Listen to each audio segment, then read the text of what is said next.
그거야 맞는 말이지. 부자들이 돈을 다 긁어가서 나한테 올 돈이 하나도 없잖아. 이런 표현과도 같습니다.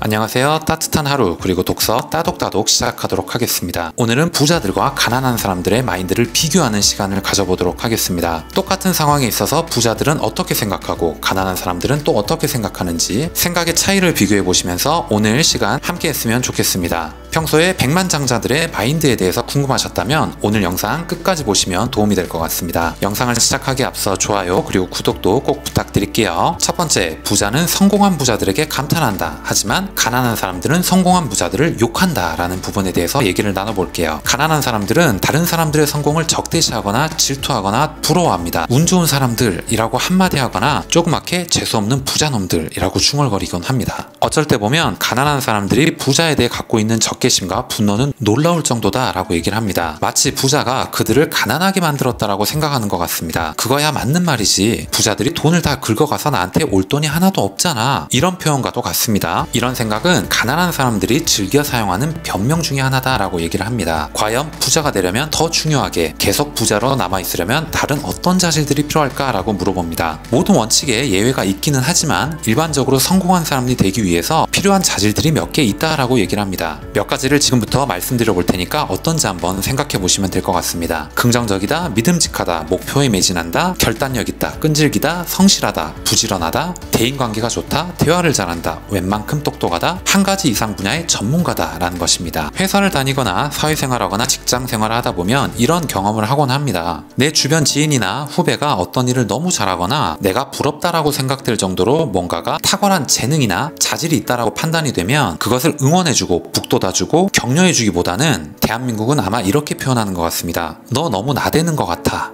자, 어떤 식으로든 어떤 형태로든 사람들이 가진 것을 비난하면 절대 그것을 가질 수 없다라고 얘기를 합니다. 부자를 사랑하는 훈련을 해라. 그것이 무의식에 배어들면 당신이 부자가 되었을 때 다른 사람들도 당신에게 감탄하고 축복하고 사랑할 것이라고 확신한다 라고 얘기를 합니다. 부자와 가난한 사람들의 생각 차이 두 번째는 부자는 순자산을 계산한다. 가난한 사람은 근로소득을 계산한다 라는 부분입니다. 진정한 부의 척도는 순자산이라는 것이죠. 이것은 제가 읽었던 책 중에 로버트 기요사키가 쓴 부자 아빠, 가난한 아빠에서도 비슷한 컨셉으로 얘기를 하곤 합니다.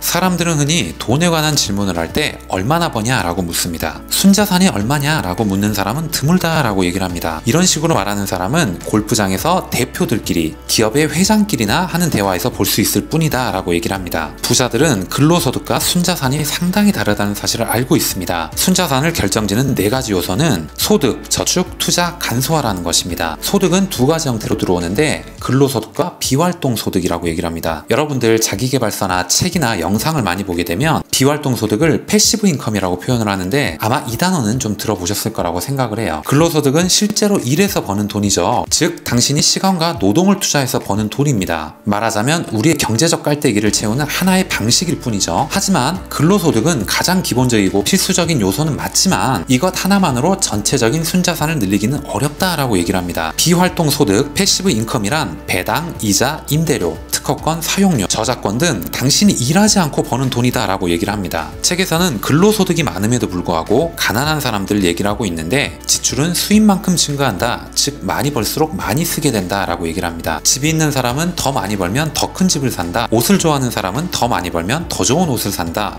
휴가를 즐기는 사람은 수입이 늘어나면 휴가에 더 많은 돈을 들인다. 물론 예외가 있기는 하지만 극소수의 예외가 있을 뿐이다 라고 얘기를 합니다. 일반적으로 소득이 오르면 거의 변함없이 지출도 따라 올라간다 라고 얘기를 합니다. 따라서 소득만으로는 당신이 바라는 부자가 될 수 없다 라고 얘기를 합니다. 순자산을 잔돈 단위까지 알아두는 연습을 하라. 이 연습이 당신의 경제적인 삶을 영원히 바꿔줄 것이다 라고 얘기를 합니다. 이렇게 선언하자 라고 얘기를 합니다. 나는 순자산을 늘리는 데 집중하겠다. 오늘 영상은 여기까지 하겠습니다. 오늘은 부자들과 가난한 사람들의 마인드, 생각의 차이에 대해서 얘기를 좀 나눠봤습니다. 오늘 여러분들께 드린 이 내용이 여러분들께 조금이라도 도움이 되셨거나 재밌게 들으실 수 있으셨다면 좋아요 그리고 구독도 꼭 부탁드리겠습니다. 다음 시간에 더 좋은 내용, 더 좋은 컨텐츠를 가지고 인사드리도록 하겠습니다. 감사합니다.